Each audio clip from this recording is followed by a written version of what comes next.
وإلى حضرة النبي محمد صلى الله عليه وسلم وعلى آله وأزواجه وذريته، خصوصا إلى كل من يدرس في هذا المسجد المسعى في هذه الحلقة الفجرية رمضان، وللمصنف هذا الكتاب للإمام جلال الدين المحلي والسيوطي، وجميع المسلمين والمسلمات والمؤمنين والمؤمنات من مشارق الأرض إلى مغاربها برها وبحرها، شر الله لنا ولهم. الفاتحة.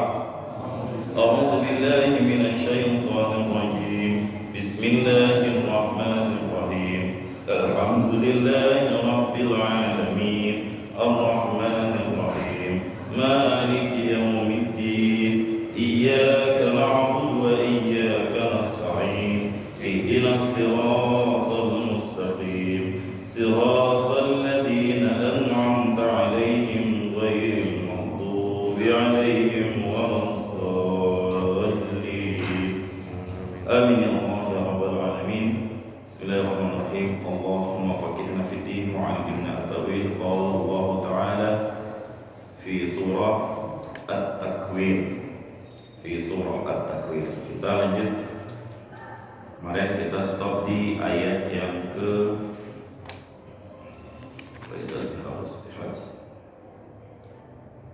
wa idzal 'isyaru 'uttilat, ya. Apabila matahari digulung, ayat pertama. Idza syamsu kuwirat. Ayat yang kedua, apabila bintang-bintang berjatuhan. Wa idzan nujumu kadarat. Ayat yang ketiga, apabila gunung-gunung dijalankan, bergerak dari titik awalnya. Wa idzal jibalu suyirat. Dan apabila unta-unta yang bunting ditinggalkan oleh para pemiliknya. Wa idzal 'isyaru uttilat. Ini gambaran kondisi nanti tentang hari kiamat. Ya, kemarin kita bahas masalah isyar unta. Kenapa Al-Qur'an menjelaskan tentang masalah unta? Unta bunting itu adalah Alphard kalau zaman sekarang. Kemarin banjir di Pelabuhan Ratu, banjir di Bekasi. Lihat mobil kerendam, nggak ada yang meluk-meluk mobilnya. Itu baru banjir, belum hari kiamat. Bagaimana parahnya? Itu gambaran kondisi. Unta hanya ibarat dari kiasan kendaraan. Kendaraan adalah sesuatu yang paling sangat ingin dimiliki oleh orang lain, oleh semua manusia. Wajar. 3 kebahagiaan hidup yang harus dimiliki. Pertama, istri yang solehah, yang bisa menenangkan kita, menjaga aib kita, menenteramkan jiwa kita, menjaga syahwat kita. Yang kedua, rumah, bukan milik, punya apa terserah mau kontrak atau enggak. Rumah yang bisa menaungi dari panas ketika terik, dari basahan ketika hujan. Yang ketiga, markabun layyinun, kendaraan yang bisa menghantarkan kita kemanapun kita pergi. Gak harus mewah, yang penting bisa menghantarkan. Walaupun hanya motor Supra tahun 2098 itu udah dianggap markabun. Ya. Cuma nanti level kendaraannya yang mana, tentu yang paling enak. Mobil juga kita ya janganlah kalau bisa beli yang ya Pajero lah, jangan Sigra. Udah yang Sigra cukup, saya sama Pak Wing sama Habib ya udah. Ya, artinya markabun lain ada Sofian juga ya. Ya, Andoni aja udah naik levelnya. Ya. Alhamdulillah. Nah, itu semua kendaraan nanti di yaumil kiamah, jemaah yang Allah muliakan, akan ditinggalkan oleh para pemiliknya. Baik, kita lanjut, kita bahas di ayat yang berikutnya. Ayat yang ke 7. A'udzu billahi minasy syaithanir rajim.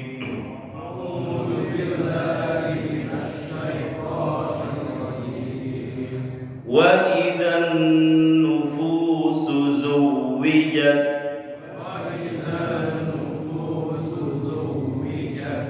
Wa idzal mau'udatu su'ilat.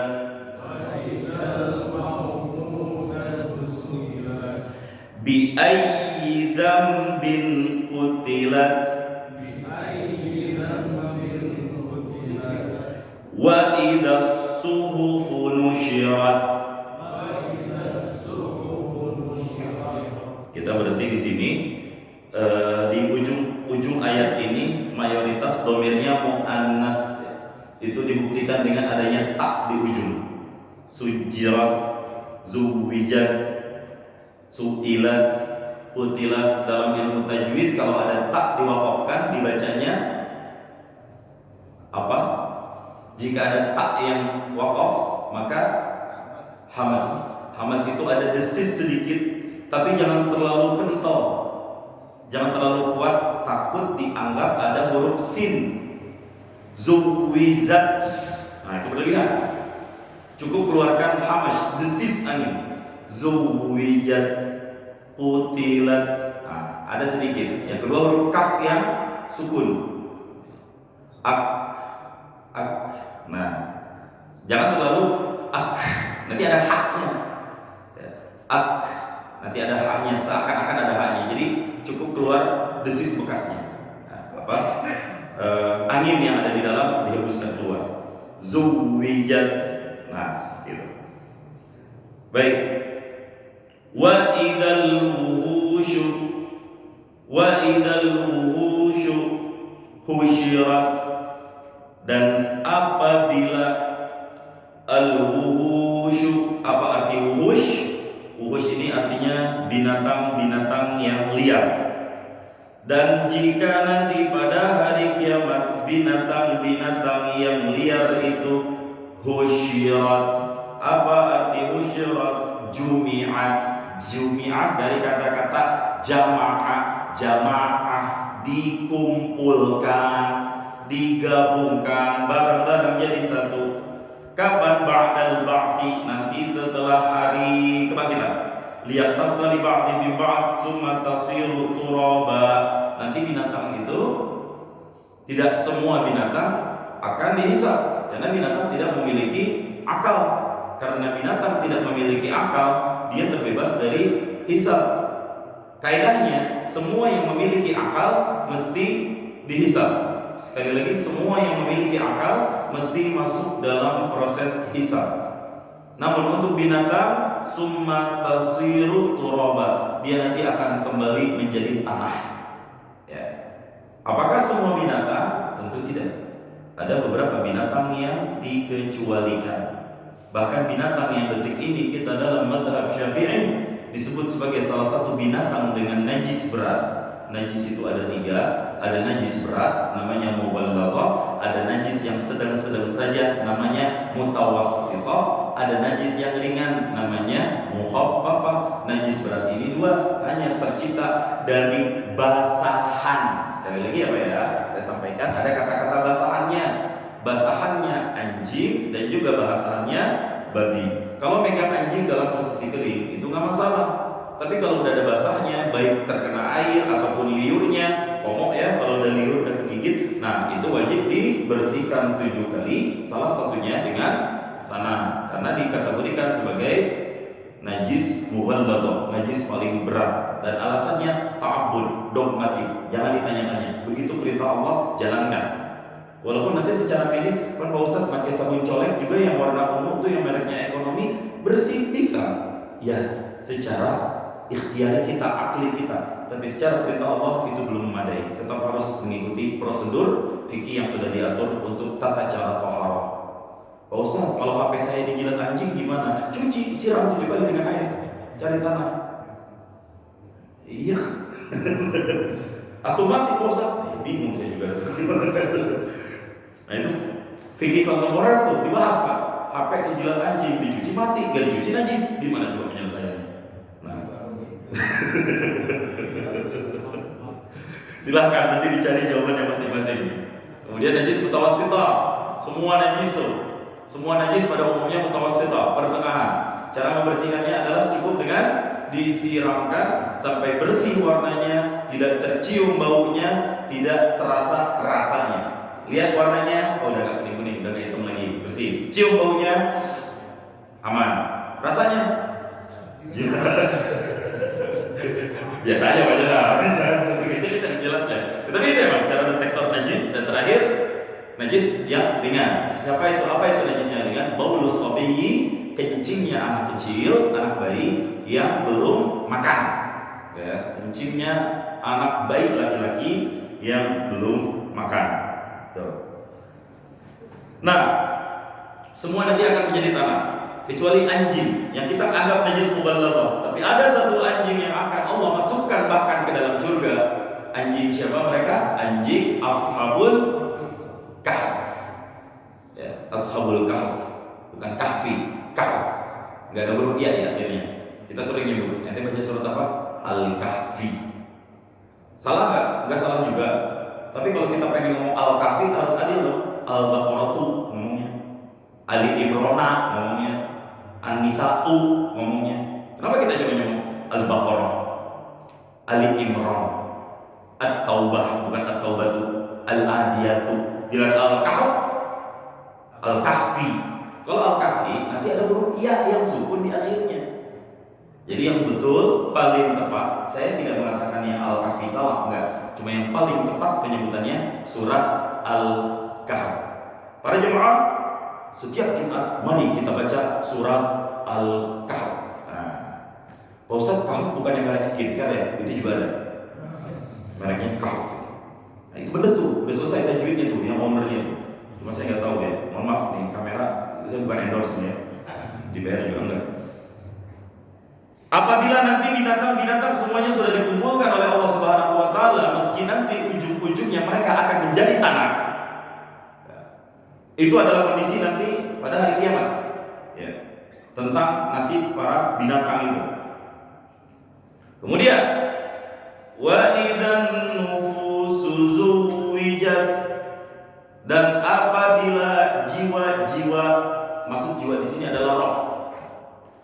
Wa idzan nufusu zuwijat, apabila ruh-ruh zuwijat, arti zuwijat disatukan, dipasangkan, berasal dari kata-kata zawwajat yang artinya memasangkan. Nikah dalam bahasa Arab tazawwajat. Apa maksudnya tazawwajat? Seseorang sudah menemukan pasangannya. Inna khalaqnakum azwaja, kalian diciptakan berpasang-pasangan. Artinya apa? Nikah itu mutlak harus memiliki pasangannya. Maka itu masuk dalam rukun nikah. Harus ada pengantin laki-laki, pengantin perempuan. Ini akar kata dari kata-kata zuwijat. Ruh dan jasad nanti disatukan. Jika ada kata-kata disatukan, berarti sebelumnya berpisah. Apa maksudnya berpisah? Ruh dan jasad ketika hari kiamat kan mati. Ruhnya kemana? Jasadnya di mana? Nanti ketika nafkhah ats-tsaniyah, tiupan sangkakala yang kedua ditiup oleh malaikat Israfil, semuanya an-nufusu zuwijat. Roh-roh itu akan disatukan kembali oleh Allah Subhanahu wa taala. Roh akan disatukan kembali oleh Allah Subhanahu wa taala. Kemana perginya ruh? Banyak pendapat ulama. Namun yang paling kuat mengatakan rohnya orang-orang baik di satu tempat, namanya illiyin. Tapi rohnya orang-orang yang buruk, orang-orang yang jelek, orang-orang yang durhaka, itu di tempat namanya sijjin. Ya, terserah nanti kita mau reunian di illiyin apa di sijjin. Ya, jangan berantem misalnya. Itu roh nanti itu. Itu nanti roh akan ditarik lagi oleh Allah Subhanahu wa taala, ditempelkan ke badan kita masing-masing. Hanya hidup lagi. Itu. Wa idza ada ayat sebelumnya yang saya lupa kebaca Pak, mohon maaf. Wa idzal biharu, itu ayat yang ke-6. Saya langsung baca ke-7 tadi. Saya ulangi. Wa idzal biharu sujjirat. Wa idzal biharu, dan apabila bihar. Apa bihar? Jamak dari bahrun. Apa bahrun? Laut. Jadi kalau kita dengar ada orang Arab nyebut bahar, itu artinya laut. Bahruddin, lautan agama. Bahrul ulum, lautan ilmu. Nah, pasti kita punya teman yang namanya Pak Bahrul. Ya, bukan Bahrul. Pakai rok. Kalau ada kamera Pak, saya nggak berani nyebut Pak. Ntar saya disidang di UI lagi Pak, susah.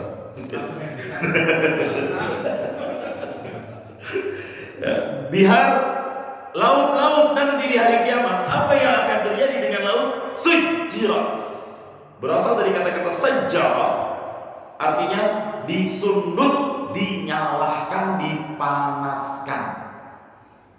Bitakhfifi wa tasydidi, bisa dengan takhfif sujjirat, wa tasydid bisa dengan tasydid sujjirat. Kalau di mushaf wa idzal biharu sujjirat pakai tasydid. Jika nanti lautan sujjirat, ukidat, dinyalakan, fasarat nara, maka nanti lautan akan berubah menjadi nar, api. Berarti nanti lautan itu akan berubah menjadi api. Logis. Kita nggak kaget kalau ada lautan api sekarang. Di mana? Bandung. Itu hanya kiasan. Tapi sebenarnya lautan yang berapi itu ada, meskipun tidak sepenuhnya api. Di mana?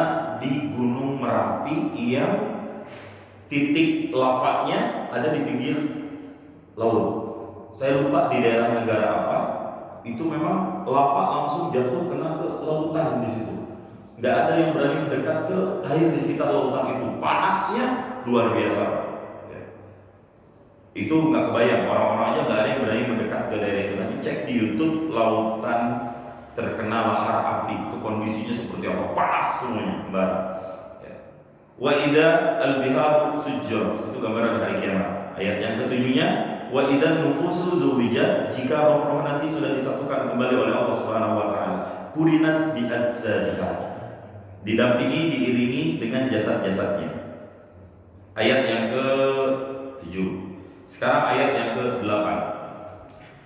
Wa idzal mau'udatu su'ilat, jawabnya su'ilat.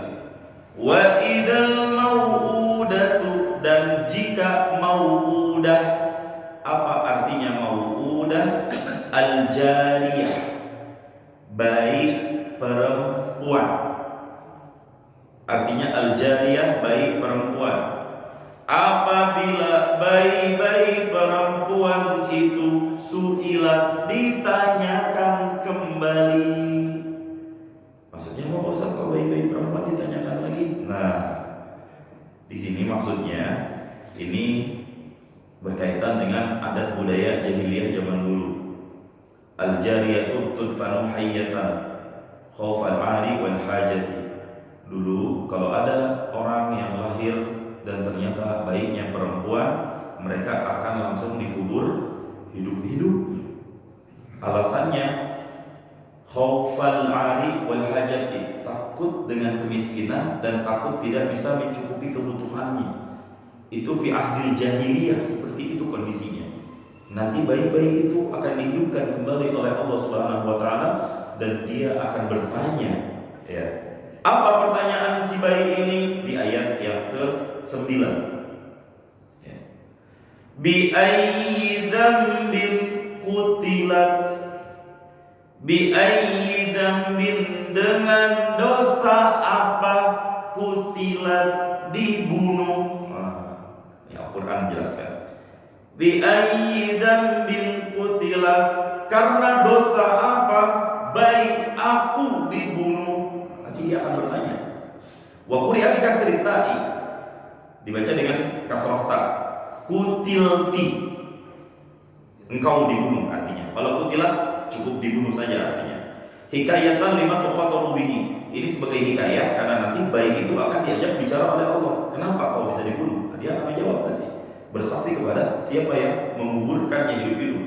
Wa jawa taqulu qutiltu bila dzam. Jawabannya cuma satu, ya Allah, aku dibunuh bila dzambin, dengan tanpa dosa. Nah, itu kondisinya. Bagaimana tafsirnya di sini? Saya coba baca tafsirnya. Al-jariyah al-unsa. Al-jariyah artinya baik yang perempuan. Wal haja ay al-faqr, artinya takut hidup miskin. Fakana rajulu fil jahiliyah, dulu orang-orang di zaman jahiliyah, idza waladat lahu bintun, jika melahirkan mereka akan seorang anak perempuan, fa arada ayyastahyiha, maka mereka berkehendak untuk membiarkannya hidup.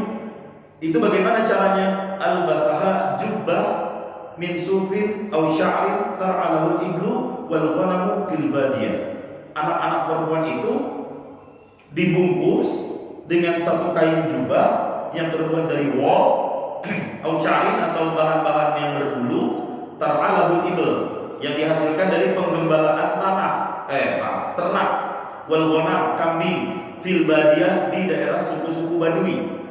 Wa idza arada qatlaha, dan apabila mereka ingin untuk membunuhnya, tarokah, mereka biarkan, ditinggalin aja tuh bayi. Ya. Jadi itu opsinya. Kalau pengen dihidupkan, dibiarkan hidup, mereka dibungkus pakai kain. Ya. Mereka dibungkus pakai kain setelah melahirkan, kemudian ya diasuh seperti biasa. Tapi kalau ingin dibunuh, mereka tinggalin begitu aja. Hatta idza kanat bintu situ sini.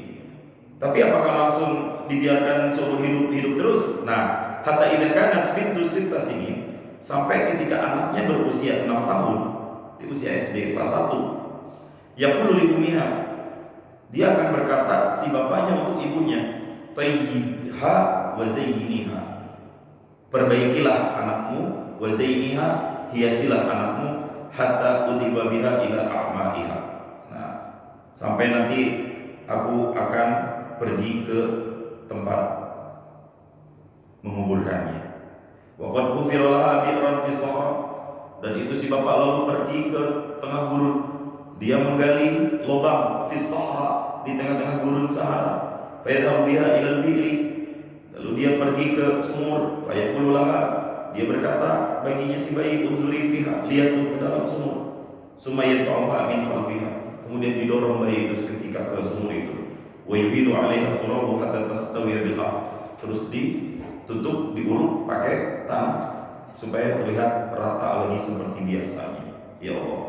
Wa qala Ibnu Abbas, dari Imam Ibnu Abbas berkata, itu sampai sini dulu Pak. Jadi gitu Pak, bayi yang perempuan bisa langsung ditinggalkan mati dan bisa dipertahankan sampai umur 6 tahun, terus oleh ibunya dipersiapkan, dihiasi, oleh bapaknya dibawa ke gurun, digali lubang, di pinggir sumur lubang itu langsung didorong, jatuh ke bawah, diuruk langsung, diratain, ditinggalkan. Begitu kondisi di zaman jahiliyah dulu, jika yang lahir adalah anak perempuan. Waqala Ibnu Abbas, berkata Imam Ibnu Abbas, kanatil hamilu idza qarabat wiladatuha, ibu hamil, bumil, jika setelah mendekati hari persalinannya, hufirat hufratan, nanti dia akan menggali tanah lubang dengan sendirinya. Ya. Ala ra'si tilkal hafara, fatamahhadat ala ra'si tilkal hafara, fa idza waladat bintan ramat biha fil hafara. Dan itu udah ditandain tuh lubangnya. Ya. Kalau lahirnya perempuan, ternyata benar perempuan, maka bayi itu akan dibuang langsung ke lubang yang udah digali itu. Wa idza waladat waladan, tapi kalau yang dilahirkan adalah bayi laki-laki, abqathu, dibiarkan hidup. Itu jahiliyah zaman dulu. Datang Islam, syariat Rasulullah SAW, budaya ini, tradisi ini sudah dihilangkan dan tidak ada lagi. Ini bukti bahwa Islam sangat mengagungkan dan mengangkat derajat perempuan, dan bukan tidak mungkin sekali lagi kalau tidak ada syariat ini, semua perempuan akan ditindas seumur hidup. Ada lagi orang-orang aktivis emansipasi mengatakan kami menuntut kesetaraan. Kesetaraan apa? Islam sudah begitu indah mengatur hak-haknya laki-laki dan hak-haknya perempuan, masya Allah. Dan kita terutama sebagai laki-laki, ar-rijalu qawwamuna 'ala, kita harus bisa menjadi pemimpin untuk para wanita-wanita kita, anak kita perempuan, anak perempuan kita, istri dan seterusnya.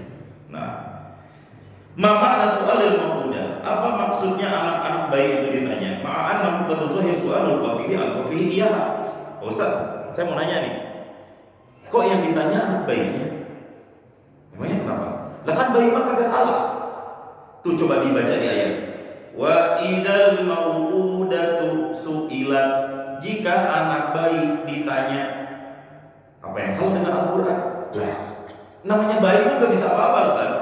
Yang harusnya ditanya oleh Allah itu bukan bayinya, tapi siapa? Bapaknya. Nah, ada pertanyaan yang kita ditafsir, ya. Kenapa kok bayinya yang malah ditanya? Wa ana muqtadzuhi soalul qatili al-qatili. Iya, yang harusnya ditanya itu bapaknya yang membunuh itu anak ke lubang kuburan, ke lubang yang dibuat. Fa ajaba, dijawab bi anna su'alaha ya liftirahil qatili wa tabkini. Sebenarnya jawaban ini untuk menjadi bukti interogasi. Bukti interogasi, nanti itu bayi akan jawab sendiri siapa yang menjadi pelaku sebenarnya. Nah, itu emang jawaban paling enak begitu Pak. Polisi juga begitu. Ketika polisi sekarang kan pinter dalam menginterogasi orang supaya ngaku. Ya. Ada malaikat, bukan malaikat, ada orang ngaku Jibril. Siapa ya dulu ya? Jibril. Ada pokoknya ngaku Jibril, memviralkan dirinya saya adalah Jibril. Ditangkap polisi. Nah itu, Jibril ditangkap polisi. Ada lagi yang ngaku Nabi, ditangkap lagi sama polisi. Sukimin. Banyak lah. Diaduin berdua. Kamu Jibril. Iya. Apa tugasmu? Saya menghantarkan wahyu. Ke siapa? Ke Nabi. Ada nabinya tuh ditangkap. Menerima kan? Kagak. Nah itu. Di interogasi model kayak gini itu paling top sebenarnya. Jawabannya udah ada langsung. Ada buktinya, ada pelakunya. Udah tinggal eksekusi, tangkap. Kurir nggak berguna kok. Harus mengantarkan wahyu benar sampai biar nggak ditangkap. Tapi gara-gara nggak diterima, bohong, korupsi dia. Korupsi dengan wahyu, versi dia. Nah, liftidahi untuk membuka aibnya. Karena nanti semua aib orang akan dibuka di yaumul qiyamah. Kecuali orang-orang yang beriman, yang minta doa ditutup aibnya, Allah akan tutup aibnya insyaallah. Ya. Nah, wala yalzamu min su'ali ta'dibul qatil. Enggak mesti orang yang ditanya itu merasa tersiksa, enggak harus. Bisa jadi orang yang ditanya itu menjadi bukti karena dia adalah saksi kunci. Kasus polisi yang viral Jenderal Bintang 2 mereka. Nih, di ayat bin kutilat. Terinspirasi dari ayat ini. Meskipun saya nggak yakin polisi ngaji ayat ini juga, tapi kurang lebih gambarnya seperti itu. Kenapa Sambo bisa ditangkap? Karena ada yang justice kolaboratornya. Dari situlah semua terungkap. Ini baik, justice kolaborator dia kiamat nanti. Siapa pelakunya? Bapaknya. Atas nama siapa? Ibunya. Dan kondisi dan lain sebagainya. Jika kedua orang tuanya belum bertaubat. Tapi kalau taubat diampuni oleh Allah. Banyak enggak? Banyak. Termasuk Sayyidina Umar, Pak. Makanya Umar kalau di masjid dia wiridan, dilihatin sama orang cara wirid, kadang nangis sendiri, wiridan sendiri. Tapi kadang-kadang ketawa sendiri. Ditanya ya Umar, ente kenapa kok tadi wiridan nangis sendirian, terus ketawa lagi?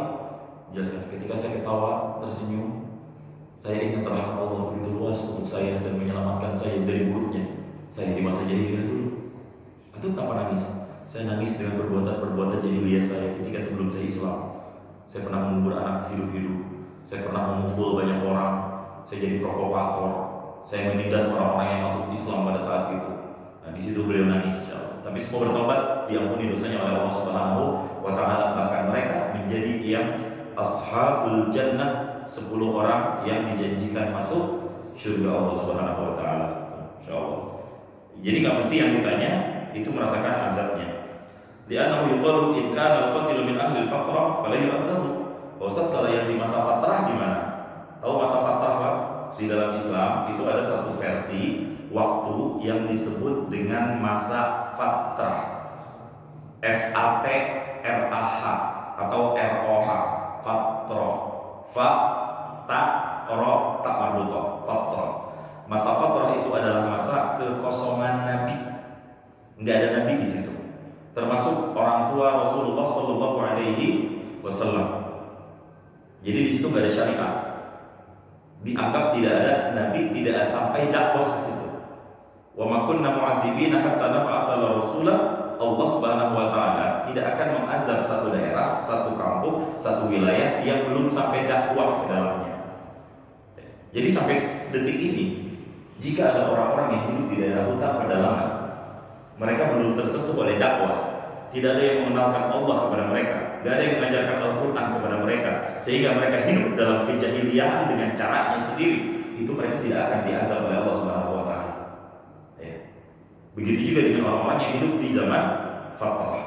Bagaimana nasib orang-orang yang di zaman fatrah yang melakukan dosa-dosa, semua dosa, termasuk membunuh anak perempuan mereka yang baru dilahirkan. Di dalam kitab ini dijelaskan, in kana al-qatilu min ahli al-fatrah, jika pelaku pembunuhnya termasuk golongan orang-orang ahli fatrah, fala yu'adzabu, itu tidak diazab oleh Allah Subhanahu wa Ta'ala, tidak disiksa. Wa inna ma yaqullahu al-maqtul bi ihsanihi, Nah, terus bagaimana dengan orang yang sudah dibunuhnya? Bagaimana dengan pelaku pembunuhnya? Allah Subhanahu wa taala ridha, itu semuanya satu, bi ihsani, dengan kebaikannya Allah Subhanahu wa taala. Wa in kana mimman balaghahu dakwah, tapi kalau pelakunya adalah orang-orang yang sudah mengenal Islam, sudah sampai dakwah Islam kepadanya, ya, mimman kanat balaghahu dakwah, sampai dakwah kepadanya, fa wa athimun yu'adzab, maka dia satu berdosa, yu'adzab, dua diazab oleh Allah Subhanahu wa taala.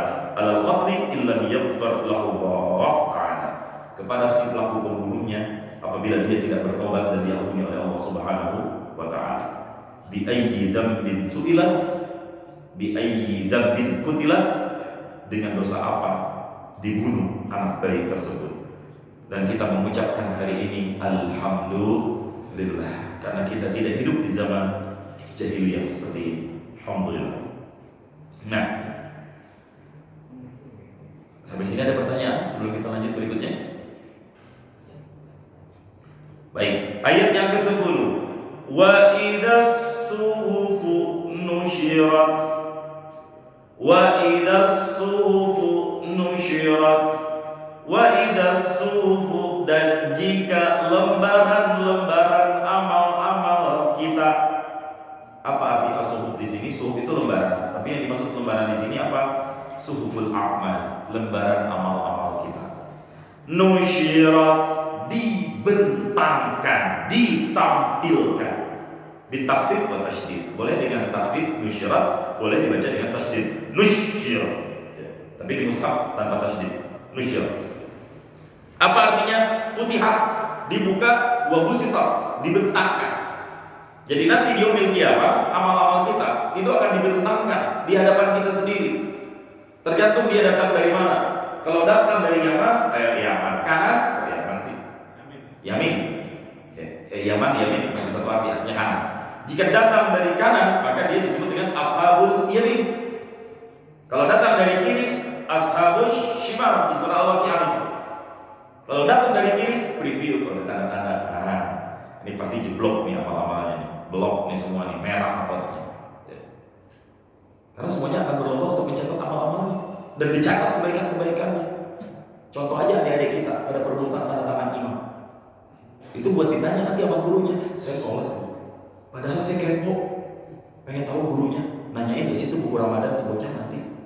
Karena saya dulu juga begitu Pak, paling semangat minta tanda tangan sama ustaz. Ujung-ujungnya di sekolah kagak ditanyain buku Ramadan, sesuai. Saya kalau ada bocah Pak Ustaz minta tanda tangan, dalam hati gatel, lu gak bakal ditanya tahu. Tapi gak apa-apa Pak, itu bagus untuk motivasi amal. Karena buat mereka itu gak penting ditanya. Yang penting apa? Pamer ke teman-temannya. Aku salat subuh tadi nih, ustaznya yang imam. Siapa yang imam tadi? Kok beda tanda tangannya? Ini sholat asar nih. Siapa yang imam tadi? Dia mah cuma 3 hari ya. Udah 10 hari nih. Nah, itu udah kebanggaan buat bocil-bocil. Tapi apakah itu suhuful amal? Ya, suhuf amal dia. Ditanya sama siapa? Gurunya nanti di sekolah. Kita juga begitu. Suhuf amal kita nanti akan didatangkan dan semua akan dibacakan, ditanyakan oleh Allah Subhanahu wa taala. Ini gambaran dari kiamat seperti itu. Baik. Ayat yang ke-11 sampai ke-14 kita baca bersama-sama. Ini belum kita baca. Ada yang mau baca? Ayat ke-11. Tawi lagi pegang mushaf. 11. Ya. Sampai 14.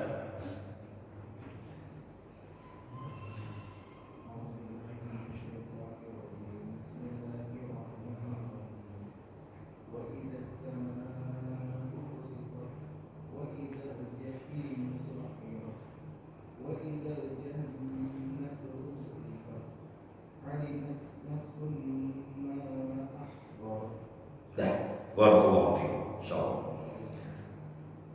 Wa idzas samaa'u kushitat.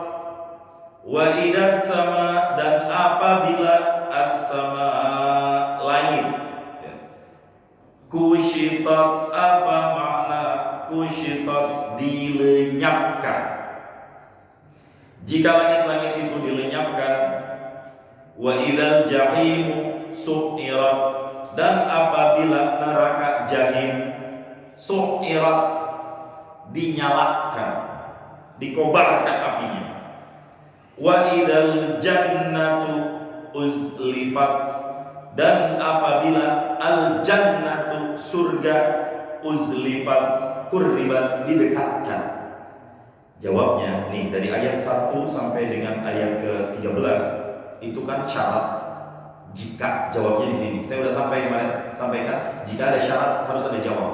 Jika ada syarat harus ada jawab. Jika ada kalau, jika ada jika ada andai, jika ada apabila, itu harus ada jawab. Kalau ada satu perkataan kalimat yang ada syarat tidak ada jawabnya, kalimat itu tidak sempurna. Kalau ada kalaunya tapi tidak ada jawabnya, kalimatnya tidak sempurna. Kalau kamu ke masjid, kamu akan dapat pahala. Kalau kamu ke masjid itu syarat, kamu akan dapat pahala, itu jawab. Kalau kamu nikah lagi, kamu akan mati. Contohnya, jangan dilihatin realnya, ini contoh kalimat. Kalau kamu nikah lagi, itu syarat, kamu akan mati, itu jawab.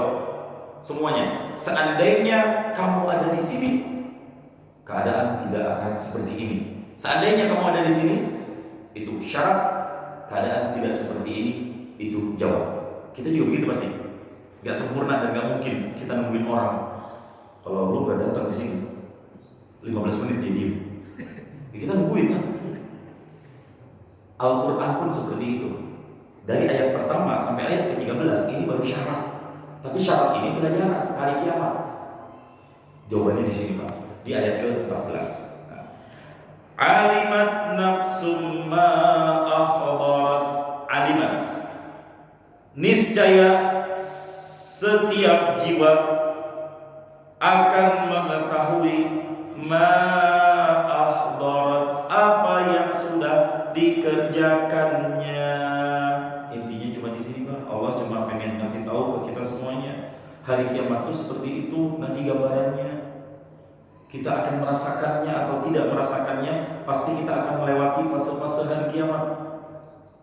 Ada yang kita tidak lewati barangkali, ada yang kita lewati.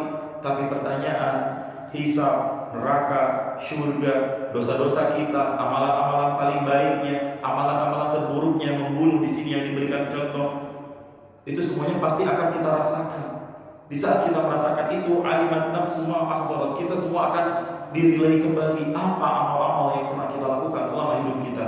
Lebih banyak baiknya kah atau lebih banyak buruknya kah? Ini jawaban dari Allah Subhanahu wa taala dari 13 ayat sebelumnya. Yang maksudnya adalah ini pelajaran, jangan sampai nanti justru kita menyesal karena lebih banyak amal-amal buruknya ketimbang dengan amal-amal baiknya. Kita lihat tafsirnya, wa idza sama'u kushitat, jika langit dilenyapkan. Apa maksudnya? Nuzi'at an amakiniha, langit dicabut dari tempatnya, kama yanza'ul jilda anisyati, seperti kita ngeletin kulit-kulit ketika domba dipotong. Seperti itu nanti gambaran langit. Disembelih, didiriin, digantung, dikelet-kelet kulitnya. Seperti itulah nanti langit yang ada di atas, yang berdiri tanpa tiang, ciptaan Allah Subhanahu wa taala dengan seluruh lapis-lapisnya. Ya. Wa idzal jahim, jika jahim, an-nar, neraka jahim, sumirat, dinyalakan. Ujjijat, dinyalakan, dipanaskan. Wa idzal jannatu uzlifat, jika surga didekatkan, qurribat. Bagi siapa didekatkan? Li ahliha, tentu bagi orang penghuninya. Liyadkhuluha, supaya mereka masuk.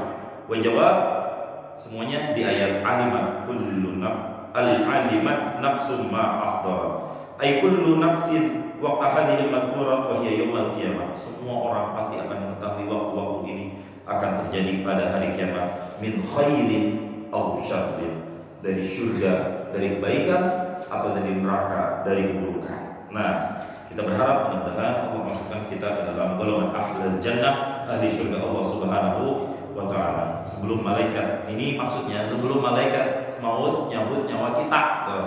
Makanya kemarin babnya taubat terus. Kita bukan Nabi Musa, Pak. Kalau Nabi Musa enak, malaikat maut digampar.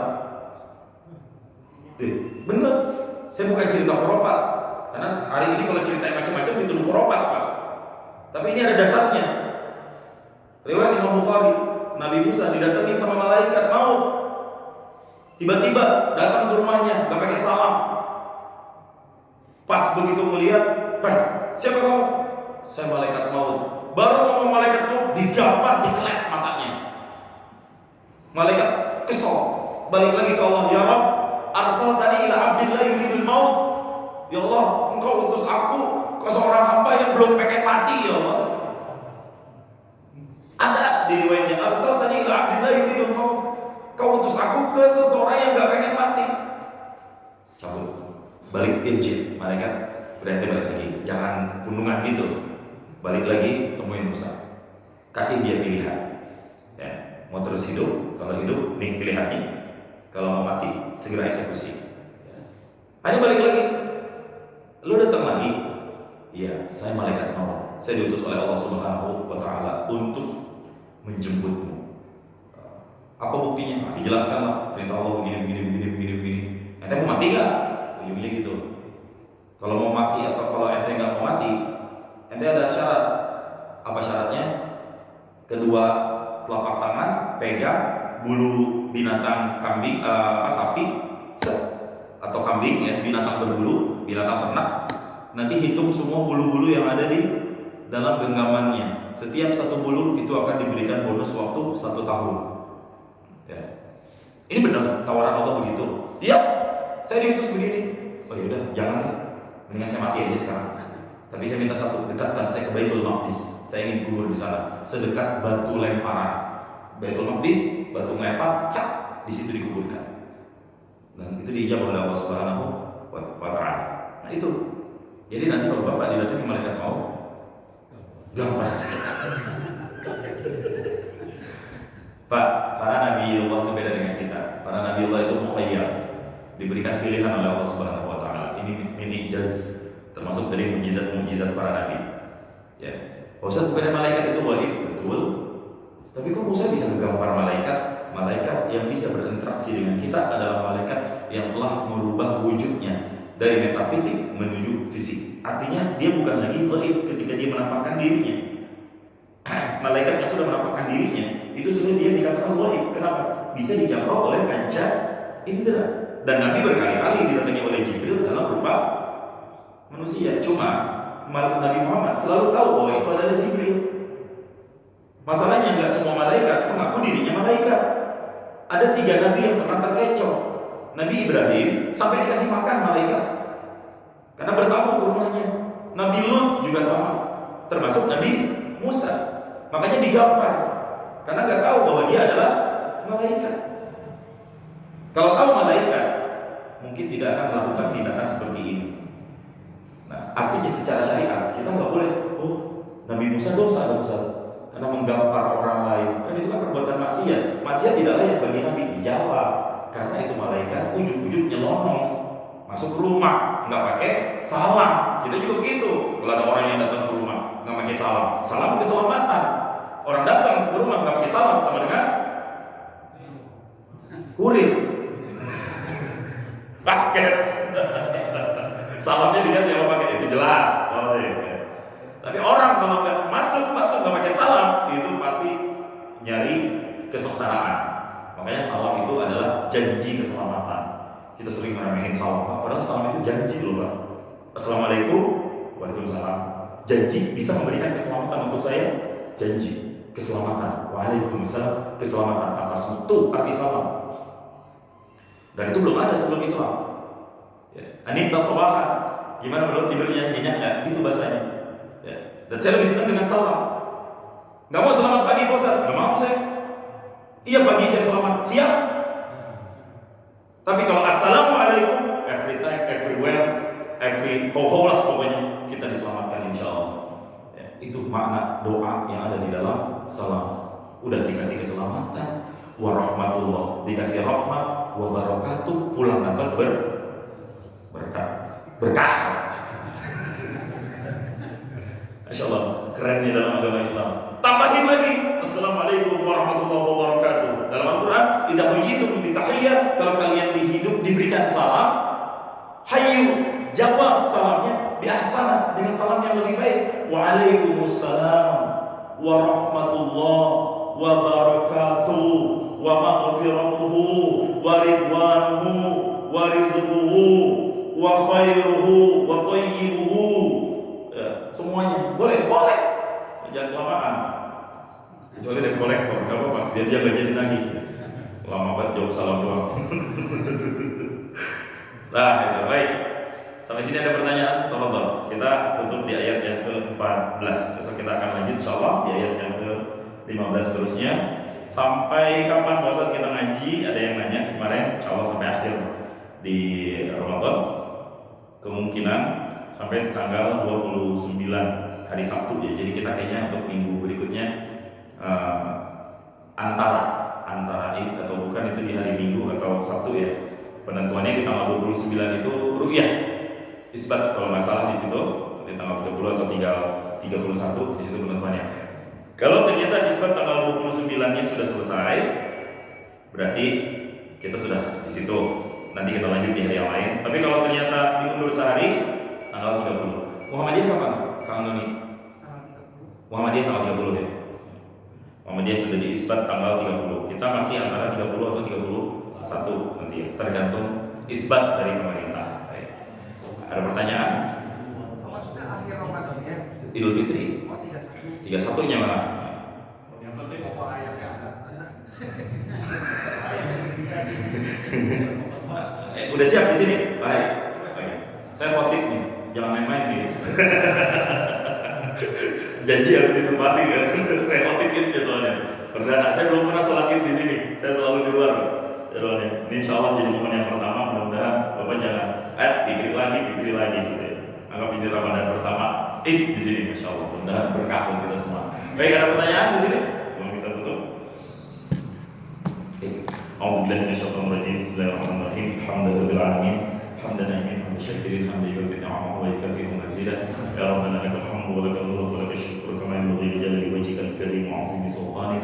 Allahumma shalli 'ala sayyidina Muhammadin wa 'ala ali sayyidina Muhammad. Allahumma ahsin 'aqibatana fil umuri kulliha wa ajilna min khizyid dunya wa 'adzabil akhirah.